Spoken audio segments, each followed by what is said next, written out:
मनुष्य को अगर जिंदगी में परम शांति, सुख और सफलता पानी है तो मनुष्य को बुरे चीजों का त्याग करना सीखना होगा। त्याग करना एक ही मात्र उपाय है जिससे मनुष्य शांति प्राप्त कर सकता है। अन्यथा वस्तुओं का सुख कुछ काल के लिए ही होता है, उसके बाद मनुष्य को दुख ही मिलता है। इसीलिए सुधर जाओ और त्याग का महत्व समझो। त्याग के पीछे का एक अनोखा रहस्य हम आज के इस वीडियो में कहानियों के माध्यम से जानेंगे। तो बिना देर किए चलिए उन कहानियों की शुरुआत करते हैं। पहली कहानी, साधु का बलिदान। हरे भरे पहाड़ों के बीच बसे एक शांतिपूर्ण गांव में एल्डर जिन नाम का एक श्रद्धेय भिक्षु रहता था। वह अपनी बुद्धिमत्ता, दयालुता और दूसरों की सेवा के प्रति अटूट समर्पण के लिए दूर दूर तक जाने जाते थे। बुजुर्ग जिन अपने दिन शांत मंदिर में ध्यान करने, ग्रामीणों की जरूरतों को पूरा करने और उनसे सलाह लेने वालों को मार्गदर्शन देने में बिताते थे। एक दुर्भाग्यपूर्ण दिन पूरे गांव में भयानक सूखे की खबर फैल गई, जिसने आसपास की कृषि भूमि को तबाह कर दिया है। फसलें सूख गईं, पशुधन कमजोर हो गया और ग्रामीणों को अकाल के खतरे का सामना करना पड़ा। अपने लोगों की भलाई के लिए हमेशा दयालु और चिंतित रहने वाले बुजुर्ग जिन जानते थे कि उन्हें इस संकट से निपटने में उनकी मदद करने के लिए कार्रवाई करनी होगी। बिना किसी हिचकिचाहट के एल्डर जिन ने एक निस्वार्थ निर्णय लिया जो उनके स्वयं के जीवन और उनके आसपास के लोगों के जीवन को हमेशा के लिए बदल देगा। उन्होंने घोषणा की कि वह उस पवित्र पर्वत शिखर की खतरनाक यात्रा करेंगे जहां जीवन का रहस्यमय फव्वारा स्थित है। किंवदंती थी कि जीवन के झरने के पानी में भूमि पर आशीर्वाद और नवीनीकरण लाने की शक्ति थी। एल्डर जिन की उद्घोषणा से ग्रामीण आश्चर्यचकित और चिंतित दोनों थे। पवित्र पर्वत शिखर तक की यात्रा जोखिम भरी थी। खड़ी चट्टानों, जंगली जानवरों और अप्रत्याशित मौसम से भरी हुई थी। कई लोगों ने भिक्षु को ऐसी खतरनाक खोज पर जाने से रोकने की कोशिश की, लेकिन एल्डर जिन अपने संकल्प पर दृढ़ रहे। विनम्र मुस्कान के साथ बुजुर्ग जिन ने ग्रामीणों को आश्वस्त किया कि वह उनके समुदाय में आशा और समृद्धि वापस लाने के लिए अपनी जान जोखिम में डालने को तैयार है। उन्होंने एक साधारण वस्त्र पहना, बहुत कम सामान पैक किया और अपने दिल में अटूट विश्वास के साथ अपनी यात्रा पर निकल पड़े। जैसे जैसे एल्डर जिन घने जंगलों से गुजरे, उफनती नदियों को पार किया और भीषण तूफानों का सामना किया, दिन हफ्तों में बदल गए और सप्ताह महीनों में बदल गए। रास्ते में उन्हें ऐसी चुनौतियों का सामना करना पड़ा जिन्होंने उनकी शारीरिक सहन शक्ति और आध्यात्मिक शक्ति की परीक्षा ली। फिर भी हर परीक्षण और संकट के दौरान एल्डर जिन अपने मिशन में दृढ़ रहे। उनका दिमाग अपने लोगों की भलाई पर केंद्रित था। अंततः एक लंबी और कठिन यात्रा के बाद एल्डर जिन पवित्र पर्वत शिखर पर पहुंचे। वह जीवन के झरने के झिलमिलाते पानी के सामने विस्मय में खड़ा था और अपनी रगों में ऊर्जा और उद्देश्य की लहर महसूस कर रहा था।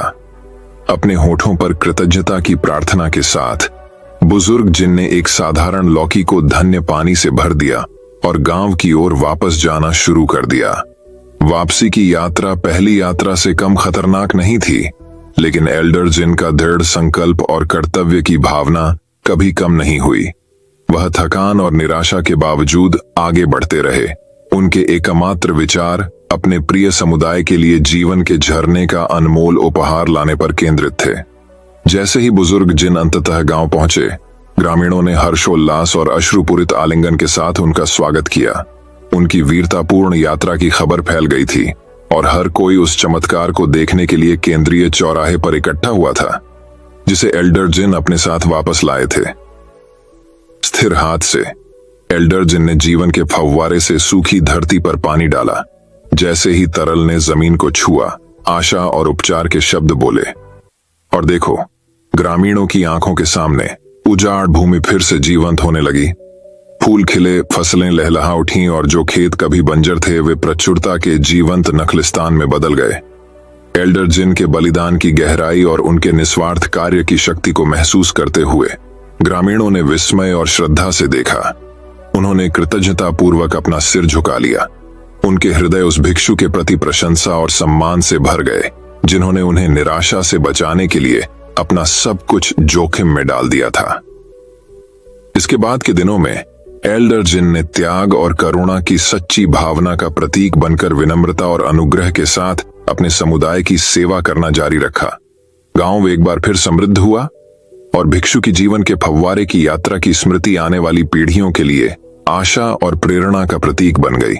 और इसीलिए बड़े हित के लिए सब कुछ बलिदान करने वाले भिक्षु एल्डर्स की कथा ग्रामीणों के दिलों में जीवित रही, जो उन्हें निस्वार्थ प्रेम की स्थायी शक्ति और एक व्यक्ति के दूसरों के प्रति अटूट समर्पण के परिवर्तनकारी प्रभाव की याद दिलाती है।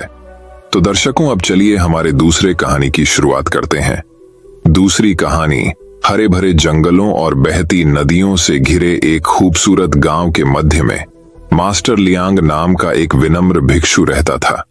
मास्टर लियांग अपनी बुद्धिमत्ता, दयालुता और निस्वार्थता की शक्ति में अटूट विश्वास के लिए दूर दूर तक जाने जाते थे। उन्होंने अपने दिन ध्यान करने, ग्रामीणों को मूल्यवान जीवन के सबक सिखाने और जरूरतमंद लोगों की मदद करने में बिताए। एक दिन गांव में भयानक सूखा पड़ा, जिससे फसलें सूख गईं और लोग भूखे मरने लगे। ग्रामीण हताश थे, अनिश्चित थे कि भोजन और पानी के बिना वे कैसे जीवित रहेंगे। मास्टर लियांग को पता था कि गांव को कुछ आपदाओं से बचाने के लिए बलिदान देना होगा। बिना किसी हिचकिचाहट के उन्होंने गांव के लिए पानी लाने के लिए इटर्नल स्प्रिंग्स के रहस्यमय पर्वत की खतरनाक यात्रा शुरू करने की पेशकश की। मास्टर लियांग की निस्वार्थ पेशकश से गांव वाले दंग रह गए।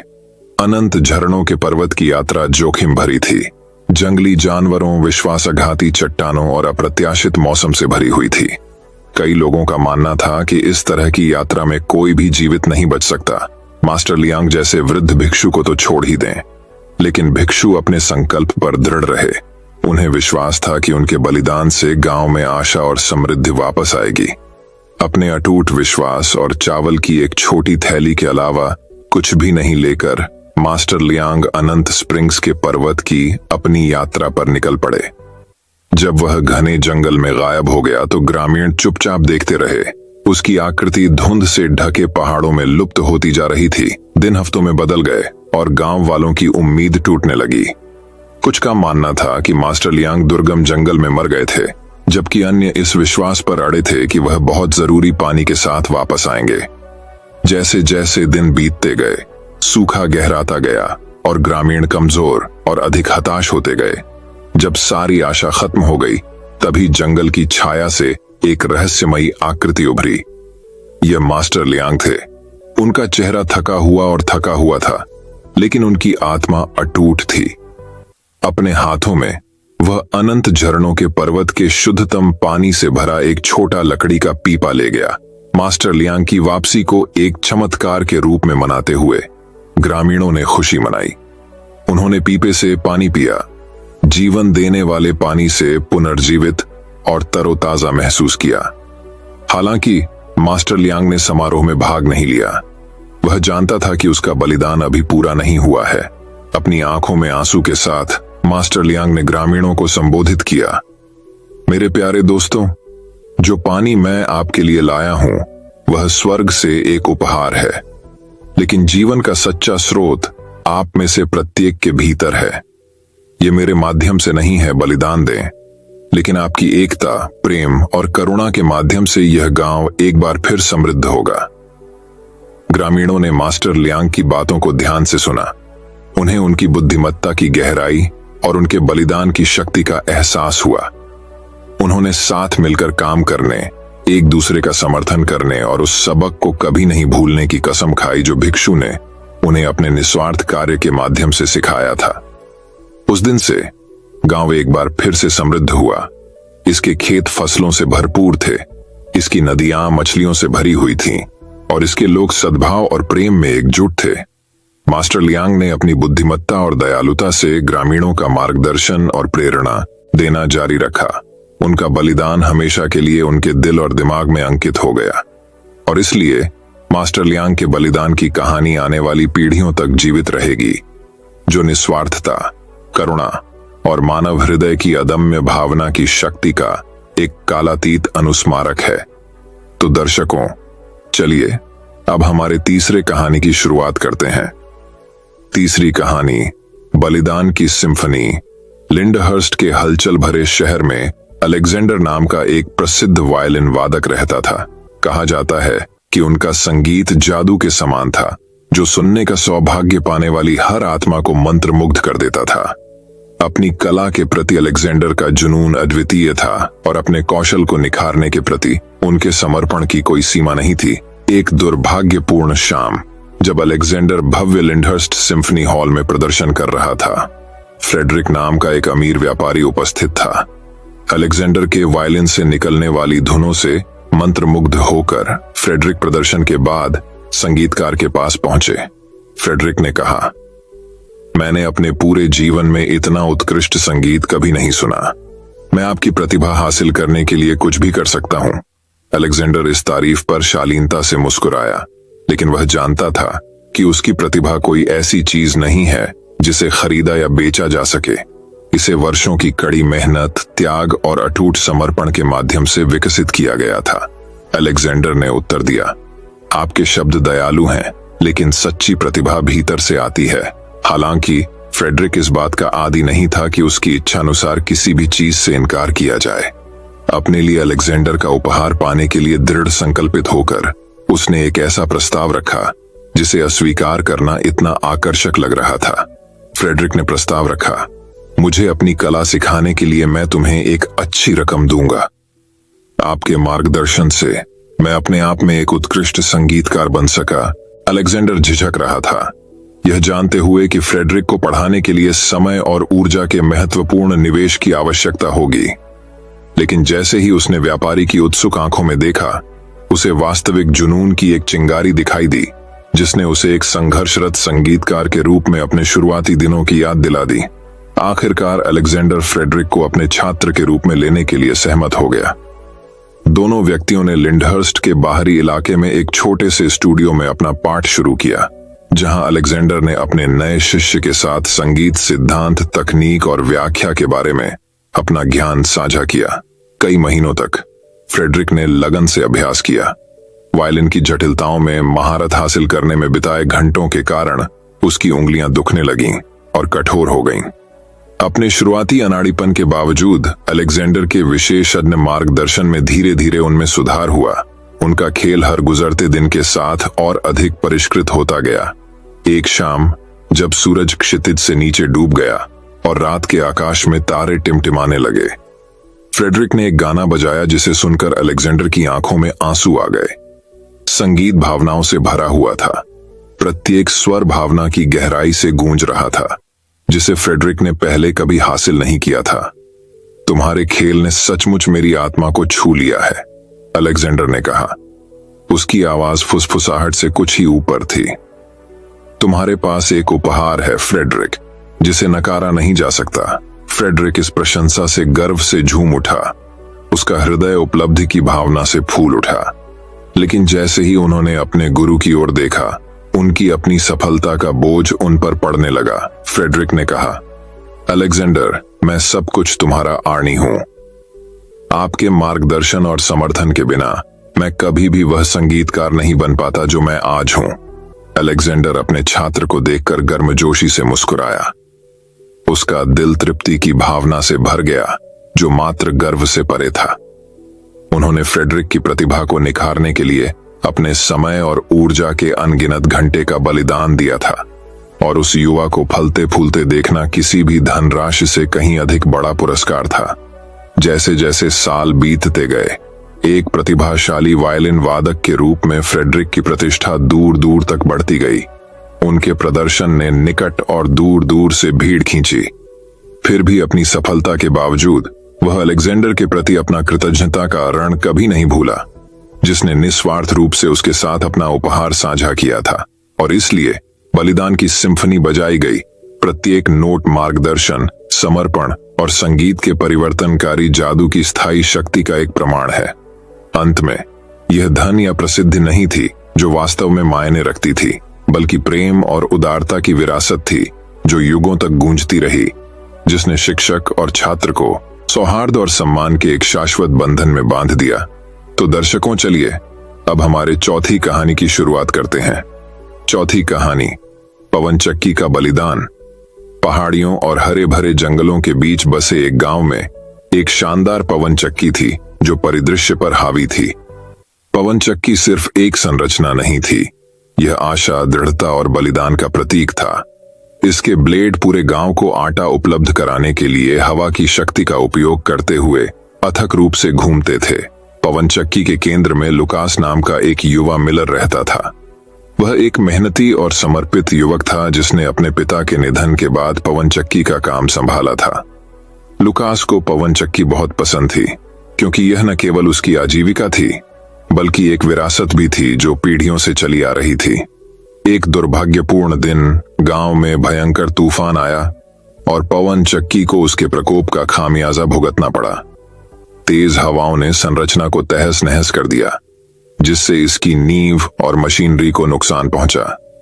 लुकास को पता था कि तत्काल मरम्मत के बिना पवन चक्की ढह जाएगी, जिससे गांव आटे के मुख्य स्रोत से वंचित हो जाएगा।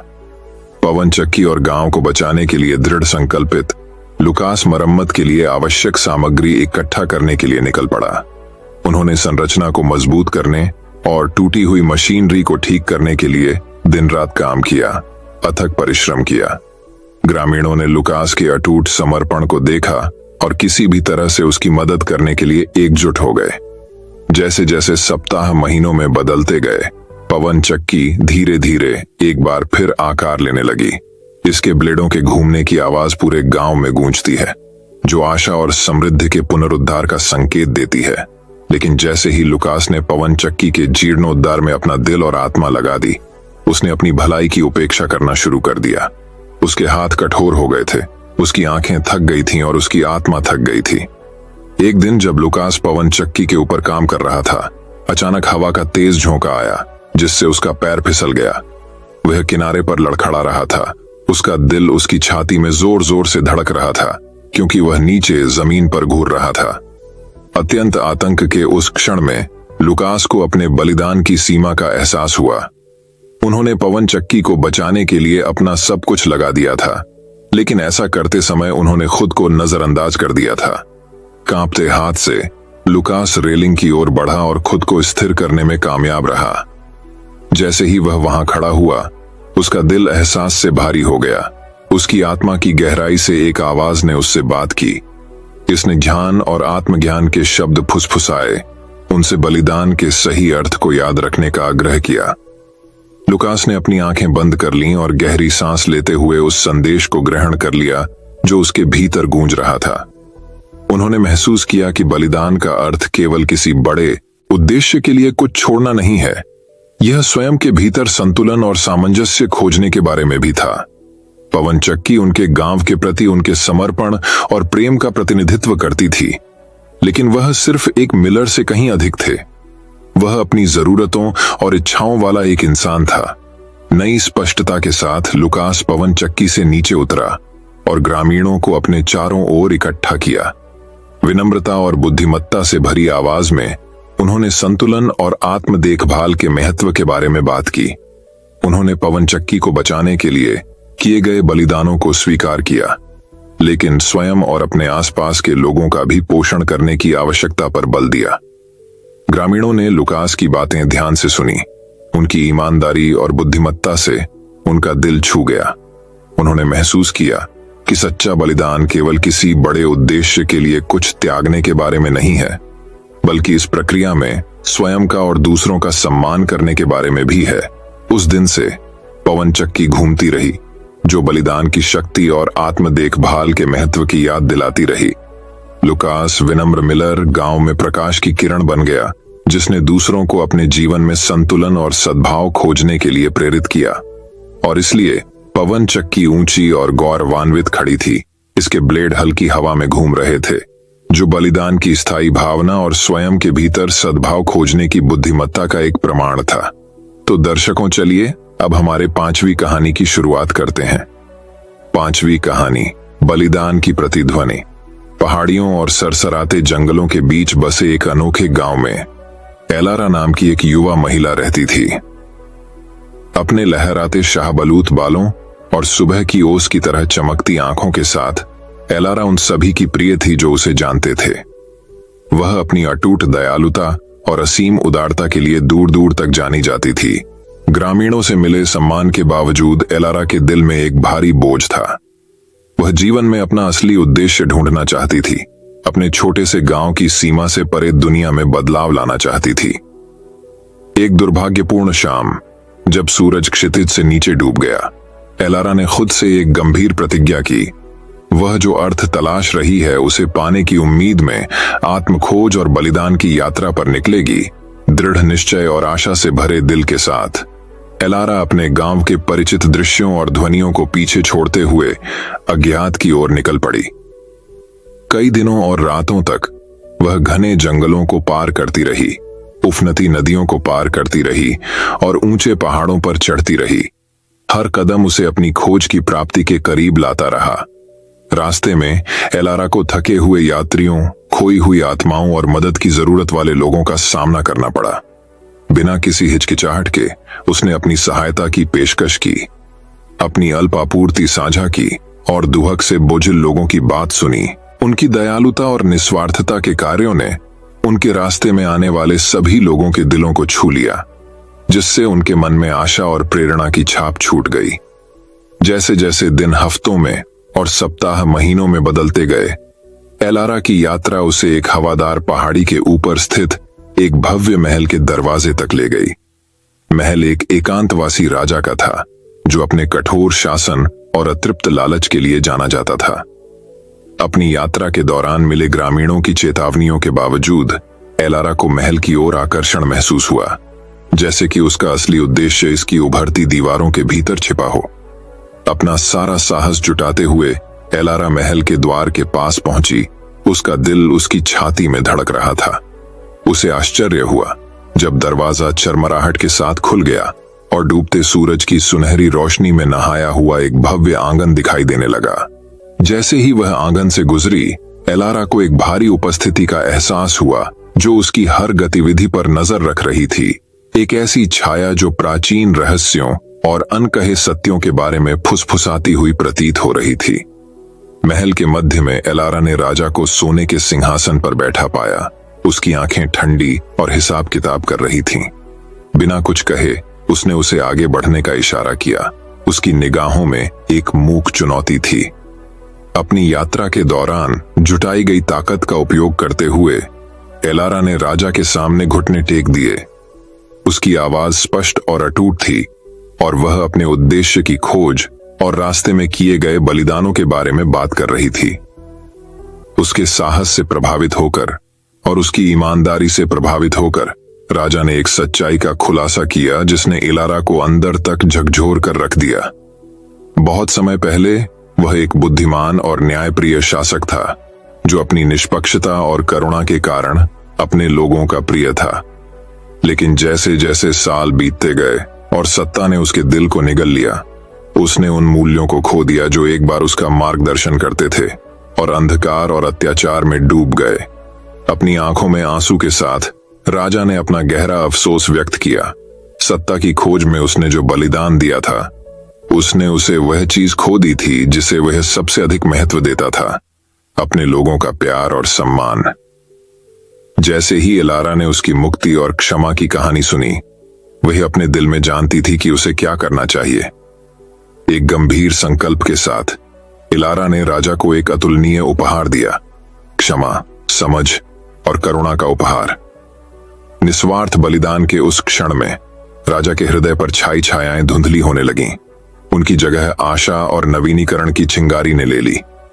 जैसे ही उसने राजा और उस महल से विदाई ली जिसने उसकी जरूरत के समय में उसे आश्रय दिया था, एलारा को अपनी आत्मा में शांति की गहरी अनुभूति महसूस हुई। बलिदान और मुक्ति की गूंज महल के हॉलों में फुसफुसाई, अपने साथ एक नई शुरुआत का वादा लेकर आई। और इसलिए एलारा अपने गांव लौट आई। उसका दिल इस ज्ञान से रोशन हो गया कि सच्चा उद्देश्य भव्य इशारों या ऊंची महत्वाकांक्षाओं में नहीं, बल्कि व्यापक भलाई के लिए खुद को बलिदान करने के सरल कार्य में पाया जाता है। ग्रामीणों ने उनका खुली बाहों से स्वागत किया। उनका प्यार और प्रशंसा अंधेरे में एक प्रकाश स्तंभ की तरह चमक रही थी। इसके बाद के वर्षों में एलारा को बलिदान की प्रतिध्वनि के रूप में जाना जाने लगा। उनकी कहानी निस्वार्थता और प्रेम की शक्ति की याद के रूप में पीढ़ी दर पीढ़ी चली गई। और यद्यपि दुनिया छाया और चुनौतियों से भरी हो सकती है, एलारा की रोशनी लगातार चमकती रही और उन सभी के लिए मार्ग रोशन करती रही जो उसके नक्शे कदम पर चलना चाहते थे। और इसलिए प्रिय पाठक, एलारा और राजा की कहानी याद रखें और इससे मिलने वाली सीख पर ध्यान दें। सच्चा बलिदान इस बात से नहीं मापा जाता है कि कोई क्या त्याग करता है, बल्कि इससे मापा जाता है कि बदले में उसे क्या मिलता है। आशा की शाश्वत लौ जो उज्जवल रूप से जलती है, उन लोगों का हृदय जो भय के स्थान पर प्रेम, क्रूरता के स्थान पर करुणा और स्वार्थ के स्थान पर त्याग को चुनते हैं। तो दर्शकों, चलिए अब हमारे छठी कहानी की शुरुआत करते हैं। छठी कहानी, विलो वृक्ष का बलिदान। एक हरे भरे जंगल के मध्य में एक राजसी विलो का पेड़ खड़ा था जो अपनी बुद्धिमत्ता और ताकत के लिए जाना जाता था। इसकी शाखाएं खुली भुजाओं की तरह फैली हुई थीं, जो जंगल के भीतर रहने वाले प्राणियों को आश्रय दे रही थीं। विलो पेड़ की उन सभी लोगों द्वारा प्रशंसा और सम्मान किया जाता था जो इसके अस्तित्व के बारे में जानते थे। एक दिन ओलिवर नाम की एक युवा गिलहरी भारी मन से विलो पेड़ के पास पहुंची। उसे एक बड़ी जिम्मेदारी सौंपी गई थी जिसका भार उसके छोटे कंधों पर बहुत अधिक था। पूरा जंगल भयंकर सूखे का सामना कर रहा था और इसे बचाने का एकमात्र तरीका यह था कि कोई खुद को बलिदान कर दे ताकि बारिश फिर से हो सके। ओलिवर जानता था कि विलो का पेड़ जंगल का सबसे बुद्धिमान प्राणी था और उसने उससे सलाह मांगी। विलो पेड़ ने ओलिवर की दुर्दशा को करुणा और समझ के साथ सुना। एक पल के चिंतन के बाद विलो पेड़ ने सरसराती हुई पत्तियों की तरह नरम आवाज में कहा, मेरे प्रिय ओलिवर, बलिदान एक आसाकन विकल्प नहीं है, लेकिन कभी कभी यह अधिक अच्छे के लिए आवश्यक है। मैं खुद को समर्पित कर दूंगा ताकि जंगल एक बार फिर पनप सकते हैं। ओलिवर विलो पेड़ की निस्वार्थता से आश्चर्यचकित रह गया। उसने पेड़ से विनती की, लेकिन यह तुम ही क्यों हो? तुम इस जंगल का दिल हो और तुम्हारे बिना हम सब सूख जाएंगे। विलो पेड़ धीरे से मुस्कुराया और उत्तर दिया, कभी कभी प्यार का सबसे बड़ा कार्य दूसरों के लिए खुद को बलिदान करना है। मेरी जड़ें गहरी हैं और मेरी आत्मा हमेशा आपके साथ रहेगी, मार्ग, दर्शन और जंगल की रक्षा करेगी। जैसे ही सूरज क्षितिज पर डूबा, जंगल में सन्नाटा छा गया और जानवर विलो पेड़ के चारों ओर इकट्ठा हो गए। अपने प्रिय मित्र को विदाई देते समय उनकी आंखों में आंसू छलक पड़े। ओलिवर विलो पेड़ के नीचे खड़ा था। उसका दिल दुख से भारी था, लेकिन पेड़ के बलिदान के लिए कृतज्ञता से भी भरा हुआ था। अचानक एक मधुर मधुर गीत हवा में गूंज उठा और आसमान से बारिश की बूंदें गिरने लगीं। जब सूखी धरती ने जीवन देने वाला पानी पी लिया तो जानवर आश्चर्य से देखने लगे। विलो पेड़ ने अपना वादा निभाया और जंगल बच गया। जैसे जैसे बारिश होती रही, एक चमकदार रोशनी विलो पेड़ पर छा गई और वह रूपांतरित होने लगा। उसकी शाखाएं ऊपर की ओर फैली हुई थीं, आकाश तक पहुंच रही थीं और उसकी पत्तियां सूर्य के समान सुनहरी हो गईं। उस पल में विलो पेड़ अपने भौतिक स्वरूप को पार कर गया और जंगल की आत्मा बन गया, शाश्वत और हमेशा देखने वाला। जानवरों ने यह जानकर श्रद्धा से अपना सिर झुका लिया कि विलो पेड़ के बलिदान ने उन सभी को बचा लिया है। ओलिवर को अपने ऊपर शांति का एहसास हुआ, यह जानते हुए कि पेड़ की आत्मा हमेशा उसके साथ रहेगी और जरूरत के समय उसका मार्गदर्शन करेगी। और इसलिए विलो पेड़ और उसके बलिदान की कथा जंगल में पीढ़ियों तक चली गई, जो निस्वार्थता और प्रेम की शक्ति की याद दिलाती है। जानवर सद्भाव में रहते थे, यह जानते हुए कि वे विलो पेड़ की आत्मा द्वारा संरक्षित थे, हमेशा उन पर नजर रखते थे। कहानी का सार, कभी कभी बलिदान का सबसे बड़ा कार्य प्रेम और निस्वार्थता से उत्पन्न होता है। व्यापक भलाई के लिए किए गए बलिदान दूसरों को प्रेरित कर सकते हैं और भौतिक क्षेत्र से परे आशीर्वाद ला सकते हैं। प्रेम और करुणा सबसे अंधकारमय समय को भी जादू और आश्चर्य के क्षणों में बदल सकते हैं। तो दर्शकों, चलिए अब हमारे 7वीं कहानी की शुरुआत करते हैं। 7वीं कहानी, साधु के बलिदान की कथा। हरी भरी पहाड़ियों के बीच बस एक शांत गांव में कायतो नाम का एक भिक्षु रहता था। वह न केवल अपनी बुद्धिमत्ता के लिए बल्कि सभी जीवित प्राणियों के प्रति अपनी अद्वितीय करुणा के लिए भी जाने जाते थे। दूर दूर से लोग उनकी सलाह और मार्गदर्शन लेने आते थे, क्योंकि उनका मानना था कि उनके शब्दों में सच्ची खुशी और संतुष्टि की कुंजी है। कायतो गांव के बाहरी इलाके में एक साधारण मठ में साधारण जीवन व्यतीत करता था। उन्होंने अपने दिन ध्यान, प्रार्थना और ग्रामीणों की जरूरतों को पूरा करने में बिताए। अपने निस्वार्थ स्वभाव के बावजूद काइतो ने अपने दिल में एक बोझ रखा, एक ऐसा बोझ जिसके बारे में केवल वह ही जानता था। कई साल पहले गांव में भयंकर सूखा पड़ा था, जिससे फसलें सूख गईं और कुएं सूख गए। ग्रामीणों को भूखमरी और निराशा का सामना करना पड़ा। वे अपनी दुर्दशा का समाधान खोजने में असमर्थ थे। उनकी पीड़ा से प्रभावित होकर काइतो ने एक ऐसा निर्णय लिया जिसने उसके जीवन की दिशा हमेशा के लिए बदल दी। एक चांदनी रात में जब गांव सो रहा था, काइतो मठ से बाहर निकल गया और दूर के पहाड़ों की लंबी और कठिन यात्रा शुरू कर दी। वहां उन्होंने उन प्राचीन आत्माओं का मार्गदर्शन मांगा जिनके बारे में कहा जाता है कि वे उच्चतम शिखर पर निवास करती थीं। कई दिनों के उपवास और ध्यान के बाद काइतो को अंततः एक दर्शन प्राप्त हुआ, पहाड़ के बीचों बीच छिपे एक पवित्र कुएं का दर्शन। नए दृढ़ संकल्प के साथ काइतो पूर्णिमा के चंद्रमा की रोशनी से निर्देशित होकर कुएं को खोजने के लिए निकल पड़ा। दिन हफ्तों में बदल गए और सप्ताह महीनों में बदल गए, लेकिन काइतो अपनी खोज में कभी नहीं डगमगाया। उन्हें खतरनाक चट्टानों, उफनती नदियों और भयंकर जानवरों का सामना करना पड़ा, लेकिन ग्रामीणों की भलाई में उनका विश्वास कभी कम नहीं हुआ। अंततः अनंत काल की तरह लगने के बाद काइतो पवित्र कुएं के सामने खड़ा हुआ। इसका पानी तरल चांदी की तरह चमक रहा था, जो भरपूर फसल और गांव के लिए एक नई शुरुआत का वादा कर रहा था। लेकिन जैसे ही काइतो ने कुएं से पानी निकालने के लिए हाथ बढ़ाया, गुफा से एक आवाज गूंजी, प्राचीन आत्मा की आवाज। प्रिय भिक्षु, आत्मा बोली, अपने गांव को बचाने के लिए आपको सर्वोच्च बलिदान देना होगा। आपको वह त्यागना होगा जो आपके लिए सबसे कीमती है। काइतो को पता था कि आत्मा क्या मांग करती है। भारी मन से उसने वह स्वर्ण तावीज निकाला जो उसके परिवार में पीढ़ियों से भिक्षुओं द्वारा चला आ रहा था। यह उनके वंश और उनकी विरासत का प्रतीक था, उनके पूर्वजों के ज्ञान और प्रेम का प्रतीक था। बिना किसी हिचकिचाहट के काइतो ने ताबीज को कुएं में गिरा दिया और देखते ही देखते वह गहराई में गायब हो गया। एक चकाचौंध रोशनी ने उसे घेर लिया और आत्मा की आवाज फीकी पड़ गई और काइतो अंधेरे में अकेला रह गया।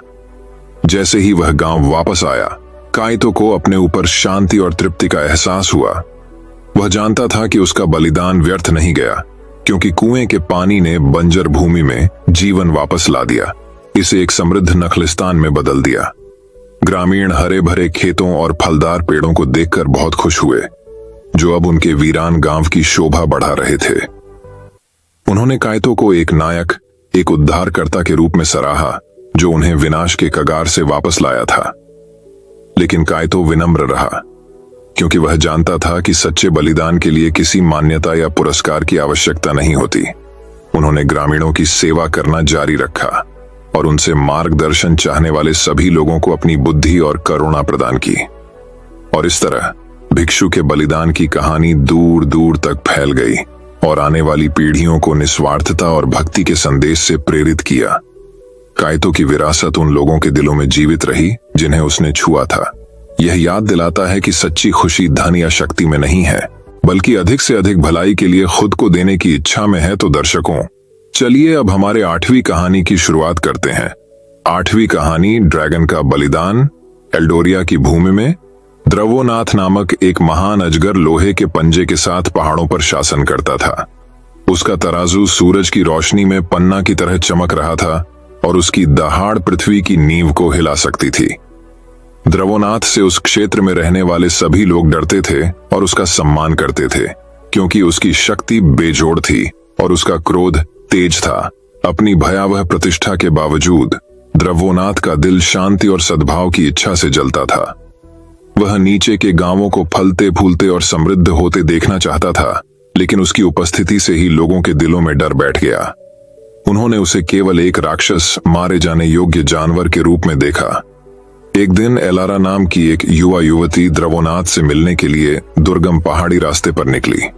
उसने उसकी बुद्धिमत्ता और करुणा की कहानियां सुनी थीं और उसका मानना था कि उसके पास एल्डोरिया के खंडित राज्यों को एकजुट करने की कुंजी है। जब एलारा अंततः द्रवोनाथ की मांद में पहुंची, तो उसने ड्रैगन को चमचमाते खजाने के ढेर के ऊपर सोचते हुए पाया। जैसे ही उसने उसकी ओर देखा, उसकी आंखें तीव्र तीव्रता से चमक उठीं और उसे अपनी रीढ़ की हड्डी में एक कंपकंपी महसूस हुई।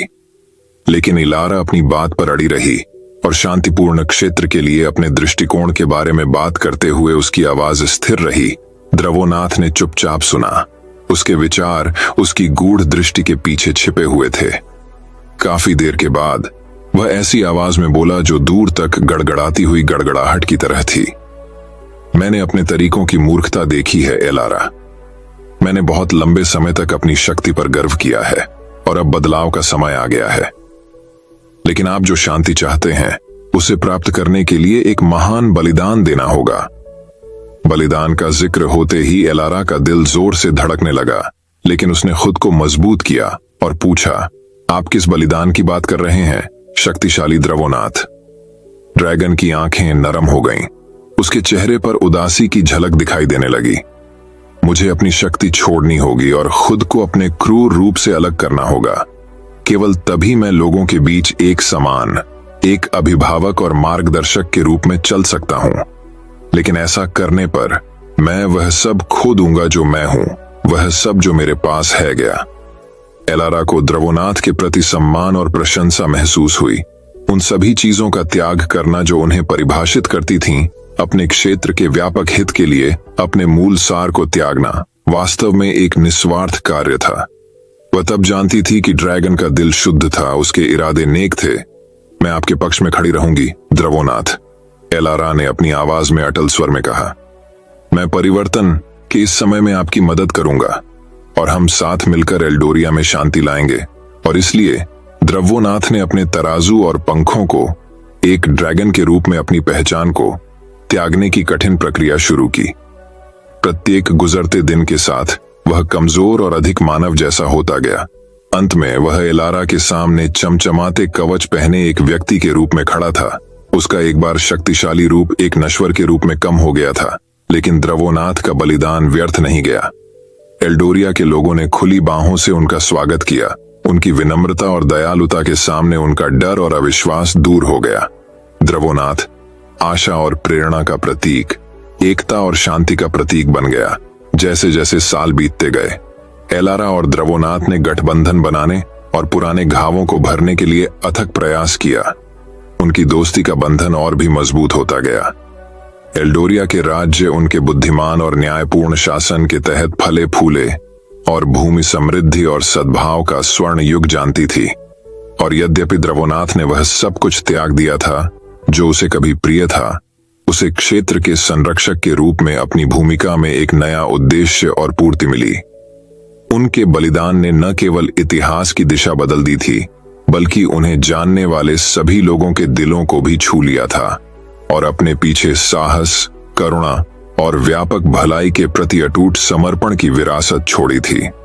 कहानी का सार, सच्चा बलिदान शुद्ध इरादों और दूसरों की खातिर सब कुछ त्यागने की इच्छा से उत्पन्न होता है। यह निस्वार्थता और बहादुरी के माध्यम से है कि हम वास्तव में दुनिया में बदलाव ला सकते हैं और अपने आसपास के लोगों को बेहतर कल के लिए प्रयास करने के लिए प्रेरित कर सकते हैं। दोस्तों, मैं उम्मीद करता हूं कि यह कहानी सुनने से आपके जीवन में अच्छे बदलाव आए होंगे। आपको इस वीडियो से क्या सीखने मिला, ये कमेंट करके जरूर बताइए और अपने परिवार, दोस्तों या आपके करीबी इंसान के साथ ये कहानी शेयर करके उन्हें भी इस ज्ञान से परिचित करवाए।